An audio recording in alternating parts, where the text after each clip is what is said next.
I am delighted that Wycliffe has considered work done with the poor something worth honoring, worth considering as theology put into practice or theology lived out. And I think this speaks well of who Wycliffe is, that they would take note of what has been done in one of the most remote areas in the world with some of the poorest people on the planet. Thank you, Wycliffe. Psalm 41:1 says, "Blessed is the one who considers the poor." For the last 5.5 years, it's been my privilege to live and work in Gambela, Ethiopia, right next to the border with South Sudan, where I had the opportunity to teach women about health. Tonight, I'd like to speak a little bit about who these people are, what their lives are like, how this work of teaching and empowerment came about, and also a little bit about the place of faith in cross-cultural teaching. And in doing this, I'm hoping to give you a glimpse of the beauty and the worth of the poor, and how enriching it can be to get to know and to love them. This first picture was taken soon after the civil war in South Sudan broke out in December of 2013. Our area, Gambela, Ethiopia, became flooded with refugees. The latest UNHCR states well over 400,000 refugees have come into this area where the resources are already stretched thin to breaking point, more than doubling the population.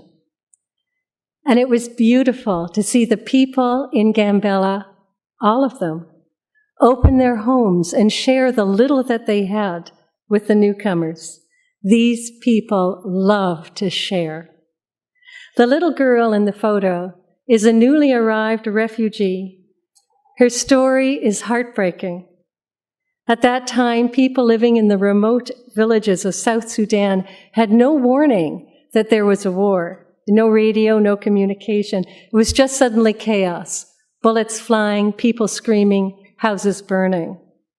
People said, we just grabbed what we could carry and ran. And when we said, well, what could you carry? They said, well, mostly our children. It would take on average about 2 weeks for a refugee to walk from the interior of Sudan to Ethiopia. At times, they would encounter an ambush along the way and have to run again. There was no time to bring anything that could carry water, so they only drank if they were lucky enough to come across a stream. There was no time to bring any food, so all they could eat was grass and leaves. There was no time to bring a change of clothes. So as they walked through the thick bush, the clothes would shred, and many arrived naked. Many didn't arrive at all. This photo was taken in Akule refugee camp about 3 weeks after it opened. This is the first Sunday service where 300 Christians gathered under a tree. What you're seeing here is the Sunday offering. A tarp was spread on the ground, and people would come up and give. This little girl is about 3 years old. She is pouring out some of her food rations. Maize meal. She is sharing just about the only thing she has to give. And the money collected from this maize meal is then going to go to help others more newly arriving or those in special need. Grief is a constant and uninvited companion for the poor. When I was in a room full of women, I was usually the only one who hadn't lost a child. This picture is a picture of the grave of a dear friend of ours, a Julu, a young man in his late 30s. With 90% unemployment in the area, one working adult like a Julu would support, on average, about 16 adults and all their children. This is a Julu's niece, lingering after the funeral. She has lost her uncle, and she has also lost the assurance of being able to have a meal every day. Who will take care of me? She's crying here. But the thing that stands out to visitors the most is the joy that is evident on the faces of these people, especially as they worship. This picture was taken at that same Sunday service in a Kule refugee camp. This young man is also a newly arrived refugee. You know, I think in our culture, we tend to substitute pleasure for joy, because pleasure is something we can get, or maybe we can control a little bit. And pleasure is destroyed by suffering. Joy flows from love. It is not destroyed by suffering. This young man knows he is loved. Now, just to put things into context, this is the diocese where my husband Grant and I served for about 5.5, almost 6 years. This is the diocese of Egypt with North Africa and the Horn of Africa. You know, most countries have many dioceses. Our diocese has many countries. Tunisia, Libya, Algeria, Egypt, Ethiopia, Eritrea, Djibouti, and Somalia. My husband Grant was area bishop for the Horn of Africa and responsible for the work of the Anglican Church in those last 4 countries that you can see here: Ethiopia, Eritrea, Djibouti, and Somalia. You can see the Gambela region circled up there. It's a little area. This the part of it, the little area surrounded on 3 sides by South Sudan, was where we lived and where I got to work with the women to teach health. When I arrived in Ethiopia, I was greeted by the women of the church, most of them members of Mothers Union, and they said, "Oh, you're the bishop's wife. You're head of Mothers Union." And I said, "Thanks. Tell me what you do." And they were telling me how they visited the sick and the bereaved. And then I said, "Well, tell me, what do you want to do? What are your dreams?" And what they said to me was, "Help us to help our children." So as I went about from place to place talking with the women, I began to find out what their day-to-day living situation was like, and also what the issues were that they struggled with, especially the health issues. And as part of learning about life in this region, I did a survey of 4 representative villages. I sent out 2 of our African priests because I didn't want to get the polite answers to the questions that they would reserve for visitors. So what I found out was that on average, a woman would have 9 to 11 pregnancies. And out of that, only 2 to 4 children would live beyond the age of 5 years, most of them dying very young from easily preventable illnesses. I had learned from time spent in Kenya that more lives could be saved by empowering women to know the simple things that can be done to prevent and treat illness, rather than by simply giving the same medicines for the same disease and sending the folks back into the same environment with the same risk, and if they're lucky enough to survive, they'll come back again with the same disease. So when the women said to me, "Help us to help our children," I had a good idea of what might be most helpful. Of course, I love curative care, but I knew that if I really wanted to make a difference, I would also need to teach prevention and to empower women to know what they could do for themselves and for each other. Now, none of the women in the area had had any opportunity for schooling. So I couldn't teach, like Fact A, Fact B, Fact C. They're very intelligent women, but they'd never had the opportunity to learn how to learn in that way. So instead, I made up stories and drew pictures, and with drama and with a lot of laughter, we would learn about 1 or 2 health concepts, choosing the ones that were most important to the women. Then, after the teaching, the women would get together like you see them here in a small group and help each other to remember the story by using the pictures. Then what they do is they take a tiny collection every Sunday, just a few pennies, and with it they'd buy some coffee. And then they would walk out to a village, and this is Ethiopia, so they start an Ethiopian coffee ceremony. And as they roasted the beans, the aroma would draw the women, the men, no matter what religion, they'd all come. And then the women would say, well, would you like to attend a teaching? So in this way, every week, they would reach 140 people this week, 80 people the next week, 100 the next, and they're still going strong. Now, about a year after this program was up and running, our major donor, Anglican Aid Australia, came to visit to find out how the program was doing. So he asked the priest of these women here, he asked Darash, the year before the program was up and running, how many children's funerals did you hold? And Darash said, well, I held 50, an average number. And then Eddie asked him, well, how many children's funerals have you held now that the program's been up and running for a year? And Darash said, I've held none. And Eddie said, why? He says, well, it's the program. So I went to Darash. I said, you've got to be kidding me, from 50 to none. Tell me more. And he said, well, you know, the women watch those who go to the program. They see their children are healthier, so they want to learn. But also the women say, now knowledge has given us choice. Before, we would only have to go to the witch doctor, and he would gouge out the 2 unerupted teeth in the baby to release the evil spirits. And then the babies would be so swollen and in so much pain, they wouldn't nurse and they would die. They say, now we know things that can stop sickness from coming, or if it comes, we know how to take care of it. We can pray. We can go to the Mothers' Union for advice and prayer. But the thing Darash said to me that touched me the most was he said, the women are coming and they're saying, no one has ever cared for us the way you have. And we want to know this Jesus who sent you.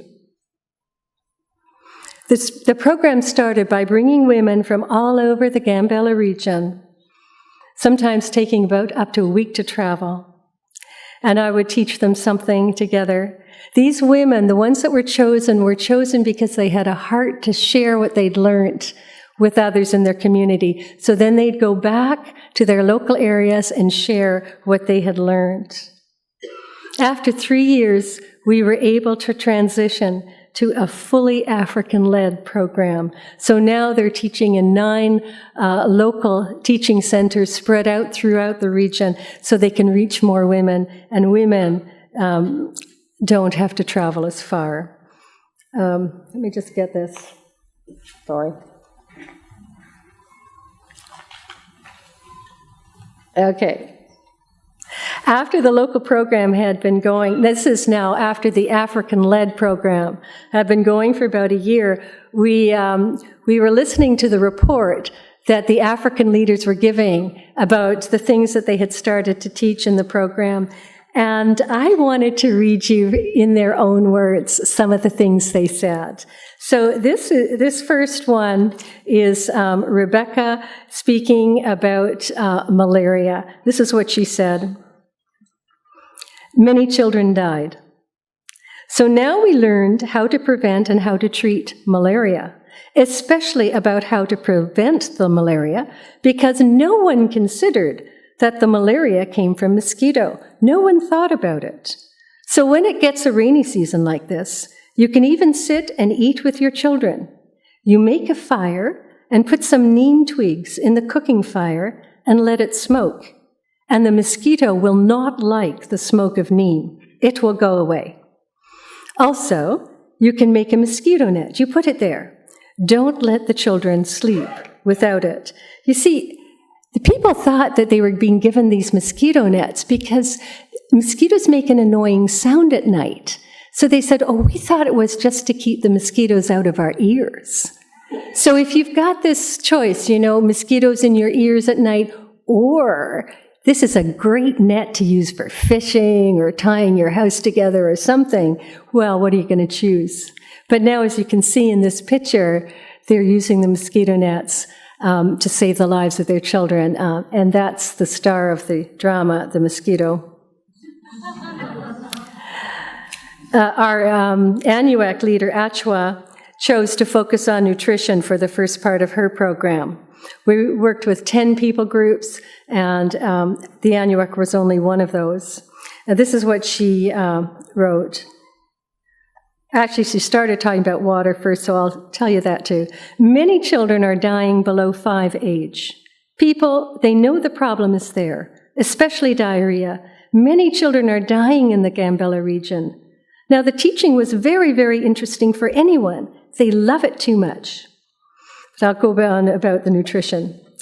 Another story that we taught is about the wise woman, that woman who fed her children. Obviously, any woman, they know that the food available in Gambella is only one type of food. Now we know that to give them different types of food is very important. Children will be strong. Even the family will be strong. And many people are interested about the help of the moringa tree. It is now obvious people are using it because they know the benefit. Any person now has moringa in his home. This helps with every disease. How many of you know the moringa tree?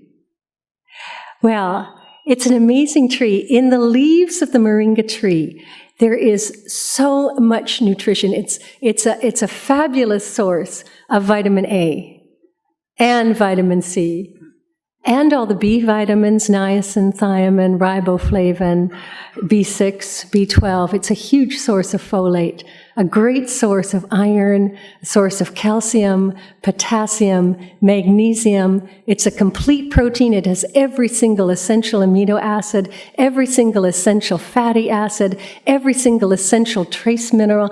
It has everything needed for complete nutrition, except vitamin D, which you get from the sun. And there it was growing wild in our area. So Achwa's goal was that every household plant one moringa tree at least, and indeed they did it. This picture was taken when we visited the Opo, one of our people groups, and in the front you can see that as this woman is grinding this rock-hard corn called maize, she's adding in some green stuff in the corner, and those are just moringa leaves. So when we went to visit the Opo, what we saw was that no children had red hair, which is a sign of iron deficiency, and none of the children had those big fat bellies, which is a sign of protein deficiency.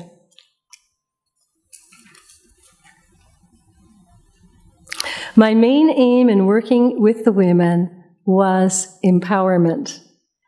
And I found that empowerment is something that is best done shoulder to shoulder, rather than by coming as an expert who wants to dispense useful knowledge. Let me give you an example of what I mean. When I was teaching health in Kenya, a group of Western doctors came to teach about family planning, which in those days just meant how to use the birth control pill. Now, I had to be away somewhere. I missed the training, and I was interested in hearing what the women thought about the teaching. So when I got back, I said, well, tell me what the Western doctors said, and, did you like it? Well, my friend Raoul puts up her hand. She says, I want to tell you, because they came to my village. It was great. So I said, okay, tell me what they said. And she said, well, what they said is that if we have fewer children, we will have more strength to take care of the children that we do have. We'll have more food for our children we already have. We'll have more money that can help pay for their educations. And also, we'll have less troubles that can come from too many pregnancies, like losing too much blood or losing too much iron. She had clearly understood everything the doctors had taught. I loved the teaching, she said. And I said, did all the women love the teaching? Oh, yes, doctor. Did all the women understand as well as you did? Oh, yes, doctor. So how many people came to the training? The whole village. And how many people used the birth control pill? Not one, doctor. Not one. Now, because I had a good relationship, I could ask, well, why? And the reason was this. Rael belonged to a people group called the Pakat. Now, the Pakat people, They have a belief that obedient wives are blessed with children and disobedient wives are cursed with the death of a child. And the curse was diarrhea sent on the baby, which would kill the baby. So the custom in the Pequot people was that as soon as a woman gave birth, she went home and she lived with her mother and father on their compound, while her husband stayed with his other wives on his compound. And this was to be for a full 2-year period. However, the fact is that when you look at Pequot families, the ages of the children are spaced about roughly about 9 months apart. You see, the husbands come visiting. Now, if the husband comes to visit, you must be an obedient wife. Everyone knows that. And the gods will be merciful and spare your child. But if you take family planning and you are planning to have your husband come and visit, the gods might see that too. And then you just might lose your child. And not one woman was willing to risk the death of her child. So now our discussion changed from a medical discussion to a discussion of worldview. What does it mean that Jesus became a curse for us that we might have blessing? How is it now that the villages become Christians and the husbands only have one wife? In discussions like that, there's an opportunity to discover together, to explore what builds life, what gives meaning to life. How do we choose wisely, given our situations, given what we have at hand, given our beliefs? What do we believe? Worldview shapes behavior.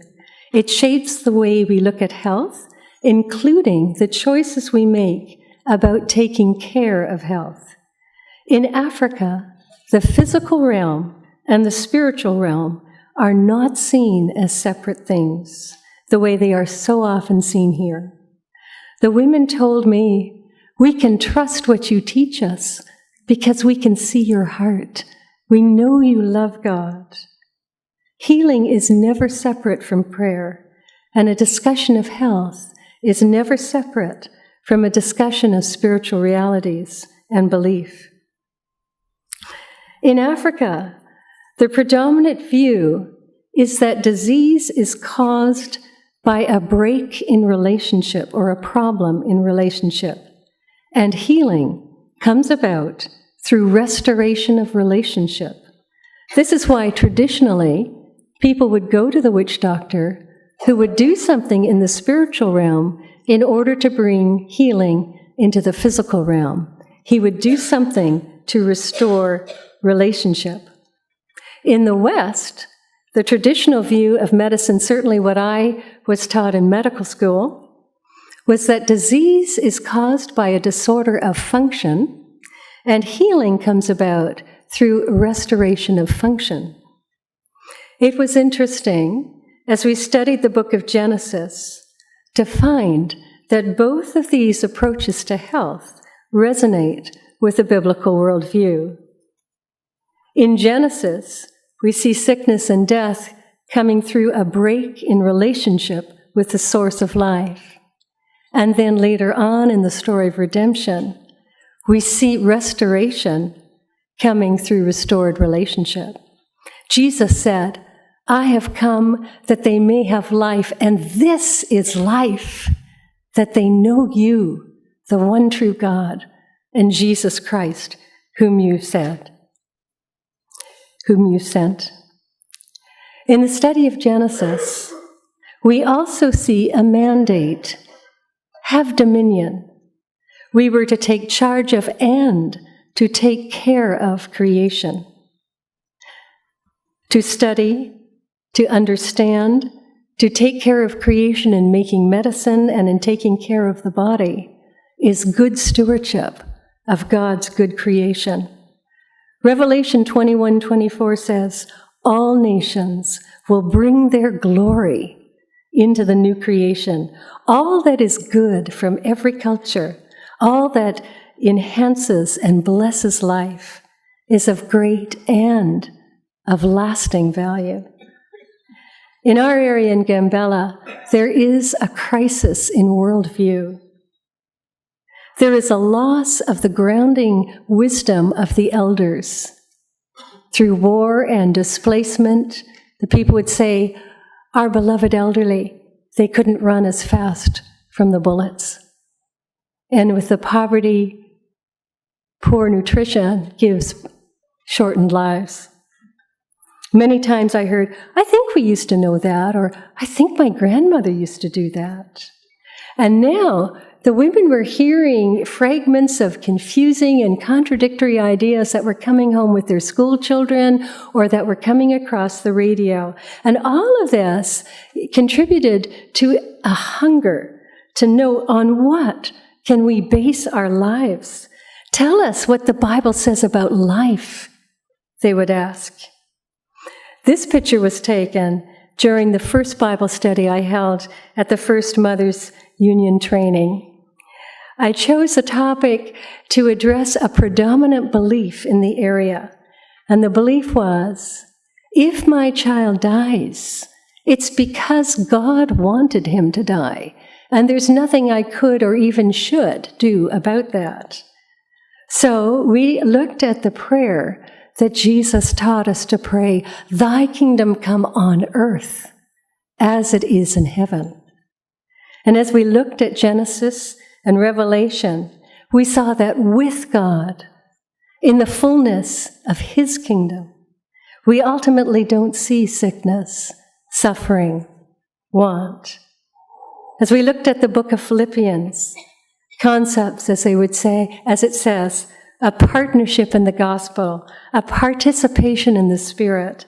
When we looked at a mutuality of love in relationship, both honored and honoring, the women's faces began to light up. This is the kingdom he wants us to pray for? Do you mean it gives God pleasure that I should help my child? This picture shows the discovery of joy that's beginning to light their faces.